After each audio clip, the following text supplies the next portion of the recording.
Salamotko.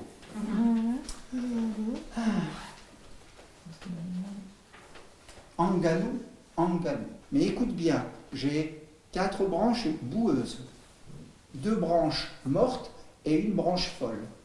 Alors si on était en France, on dirait j'ai une fourche devant, j'ai un balai derrière et j'ai un tonneau au milieu. C'est le même animal, mais c'est pas la même description. Enfin, presque le même animal, ils sont cousins. Vous avez le droit de vous tromper, hein, et les grands ont le droit de nous aider. Donc ce jour-là, Monsieur Zébu, il se promène, j'allais dire, mais pas complètement. Il est quand même à la recherche sur les hauts plateaux de nourriture. Et ce qu'il aime particulièrement, ce qu'il affectionne, ce sont les herbes bien tendres et grasses. N'est-ce pas, Monsieur Zébu? Et puis un jour, ce matin-là précisément, il tombe avec ses mâchoires sur un drôle d'objet. Sans mentir, si votre chance se rapporte à cette trouvaille, vous êtes le plus heureux de cette savane en pagaille. À ces mots, notre Zébu, fort réjoui, tout gonflé du poitrail, ne se sent plus de joie.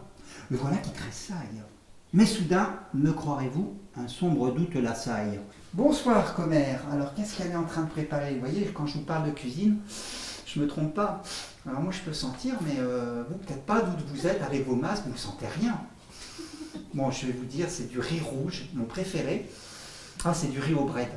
La commère est un peu surprise. Tiens, j'ai vu qu'il vient ici, ce n'est pas dans ses habitudes.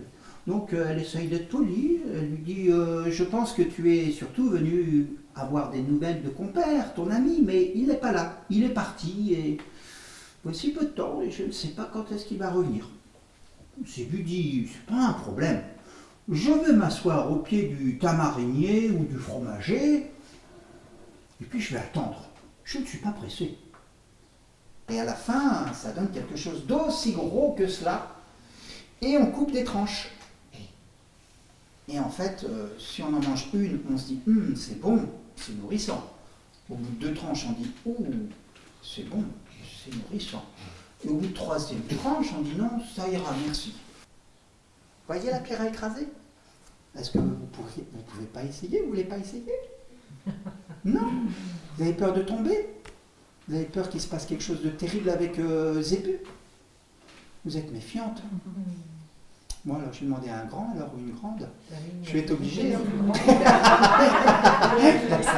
Là, ça va devenir plus compliqué. Avec la pierre, elle écrase les piments. D'ailleurs, vous voyez, ça fait une belle couleur rouge. C'est des piments rouges. Voilà, elle écrase, et pendant ce temps-là, qu'est-ce qu'elle voit? Qu'est-ce qu'elle entend? Voilà Zébu. Tandis que, honteux et confus, Maître Renard jurait qu'on ne l'y prendrait plus.